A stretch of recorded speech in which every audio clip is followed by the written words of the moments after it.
What is up, wonderful people of the internet, and welcome back to Rooks Gaming Corner, a gamer's best friend. And welcome to the first episode of a segment I like to call Games You Should Be Playing, where I take a look at the wonderful games that have just recently come out that I think are worth your time.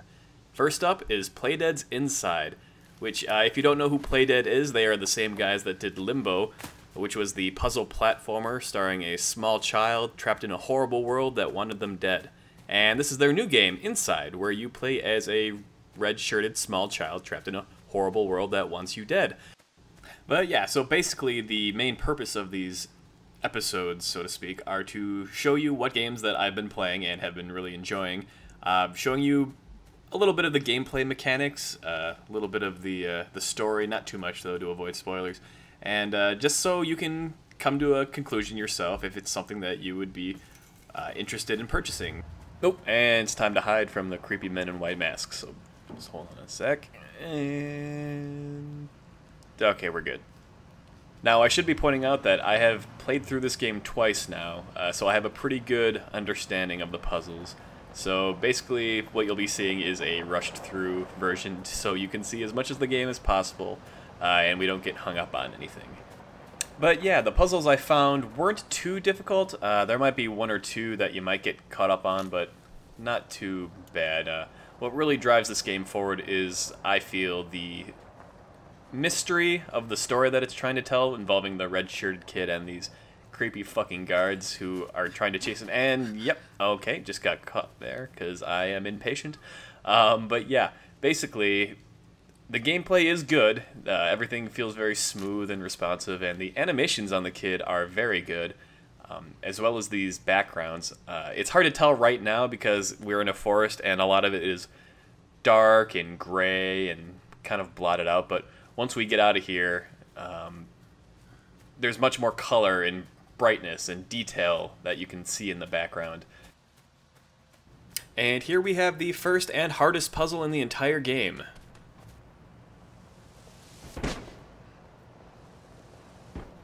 That took me 5 hours to figure out. I'm kidding. But yeah, this game does do a great job of setting up this bleak, desolate, almost totalitarian world where you're just a kid trying to survive this evil, oppressive government. It really makes you feel helpless because you have no way of defending yourself except for running and, you know, traversing your way through these worlds. Here's another pretty awesome puzzle, if I do say so myself. But yeah, very, very bleak. Definitely not a feel-good game that you would put on to relax and unwind. Yep, and here comes the dogs. These dogs are the bane of your existence. Oh god, oh god, oh god, oh god. Oh my god, that part stresses me out every time. Yeah, up yours, dog. But yeah, part of what makes this game so enthralling is definitely its audio design, where there's not a lot of music, so to speak, but all of the background noises and like sound effects are very well done and given a lot of detail that really brings you into the world. The only music that happens is when like the tension starts picking up, and it's not even really music, it's more of just like the building sense of dread. Oh, and looks like we're running more. I don't know how this kid lives. I would have given up by now. Hide. But yeah, we're not given a lot of insight as to this kid's motivations, which I think it's genius, only because it gets people talking. And when you're an indie game that you need as much like press as you possibly can, where people will discuss what they think. Playdead does a really good job of that, where they'll leave their game open to interpretation. And oh god, okay. See, look at that animation where he was like fumbling in the water. That is really well done. This part I got caught on a few times because I didn't know you had to wait, because there's a guy that was chasing you, but you just gotta wait for him to pass. Oh god.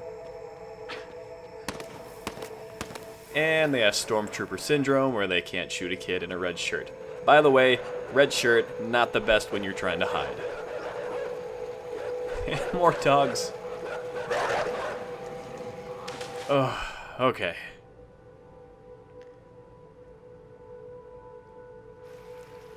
And we can't catch a break, so just go under the light.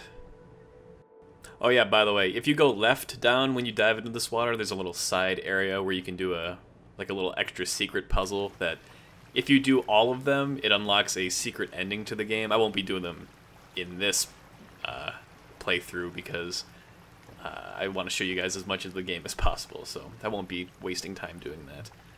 So yeah, finally out of the water. This kid looks miserable.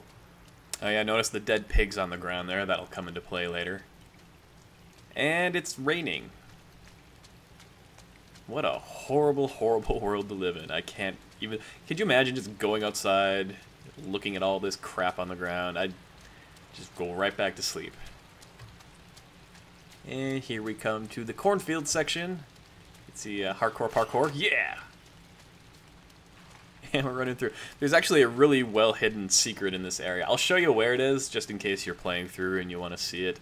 I won't go into the area, but I don't know how they expected you to find this, if they were just expecting people to be holding the action button while running through the cornfield. I have no idea, but there it is. So use that to your will. And now we got a little chick friend following us.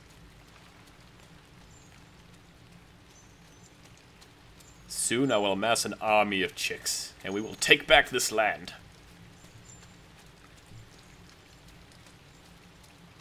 I don't know where I'm going. And this farm has seen better days. That is a lot of dead pigs. And it never says what killed them, so I guess it's just, once again, left up to the player to have their assumptions. And this is the first real puzzle of the game. I was kidding about the other ones. They were obviously just, like, tutorial teaching you how to use the action button, but this is the first proper, like, one that you might get caught up on. It's relatively easy once you know what to do, and it's a little hilarious, actually. So to get past this one, you'll need your little chick friends, so go let them in. I mean, you're their mama and they trust you implicitly, so what better way to do that than to use them to further your own goals? Yeah, just lead him over here.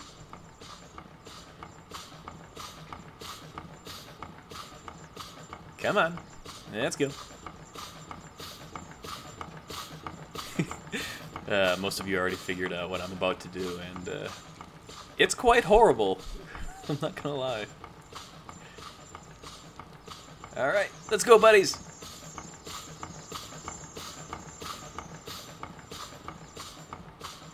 Fire the chick cannon. Oh, that's just horrible. And the one that just lies there really drives the point home.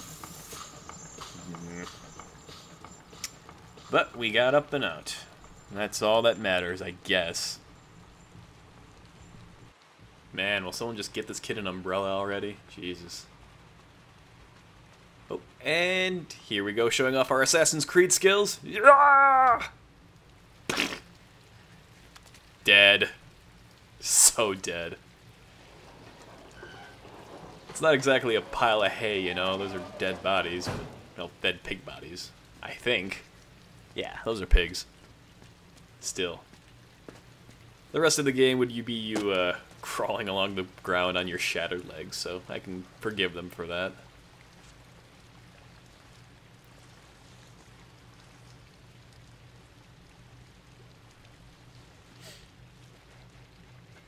And up and over. More dead pigs. Because it's not depressing enough already. And oh my god, zombie pig! Toro, Toro! Come get me, pig! Stupid pig. And ole! Oh, nope, he's still alive. Crap. Okay.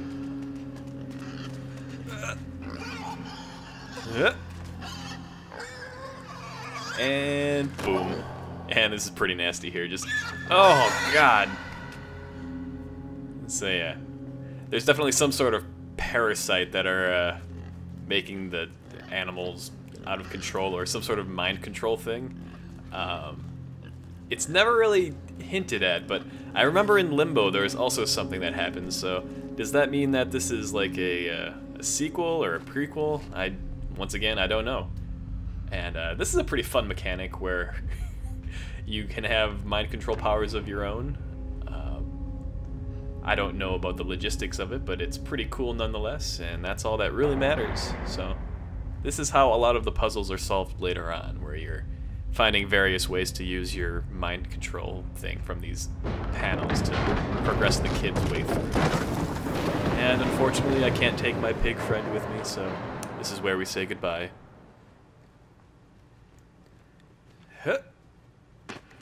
Oh god, that hurt. Sorry, just seeing the kid fall like that just hurts my ankles. And here we go. Finally it stopped raining. It's where we can see some of the awesome backgrounds with the lights playing off the fog and the mist. It almost makes you forget about the horrifyingly deadly gauntlet that we just had to put ourselves through. Almost.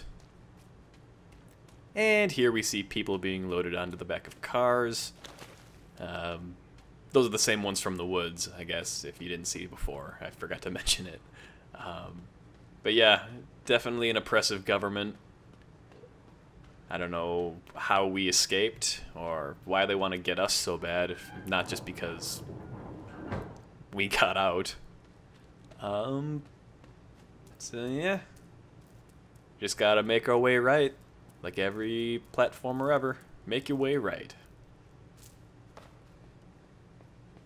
Although just once, I'd love to see this kid like Goomba stomp, like Mario style, one of the enemies. Just jump right on their head. That would make my life. More chick friends. No, oh, come back. Jerks. Fine. It's like you use one chick cannon and all of a sudden, all fucking birds, they don't like you. Selfish.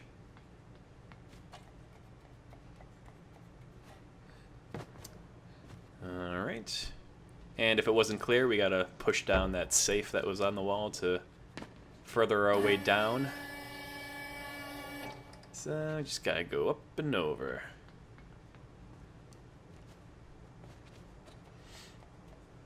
Hit.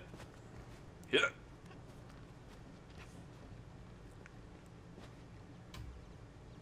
And here we go. You gotta really be careful here, because you gotta get it going and then run back, because otherwise you'll fall to your death. Even though I'm pretty sure that height was a little bit shorter than the one we just Altair jumped off of. Okay, just get down.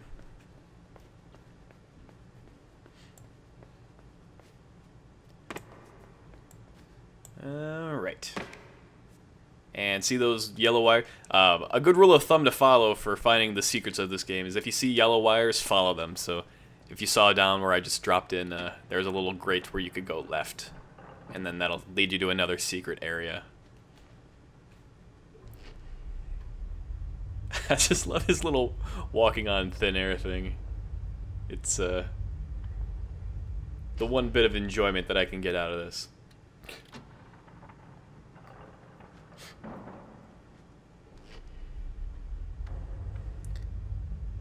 And I don't know why they had switchpad puzzles in this building, but thankfully we were able to get past.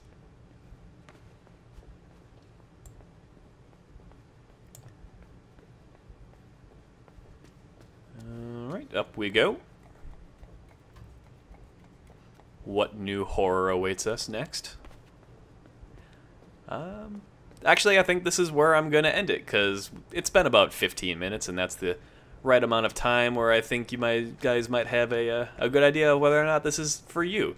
So I definitely love this game. I mean, I was making fun of it while we play it, but that's just kind of what I do. So definitely a ton of fun.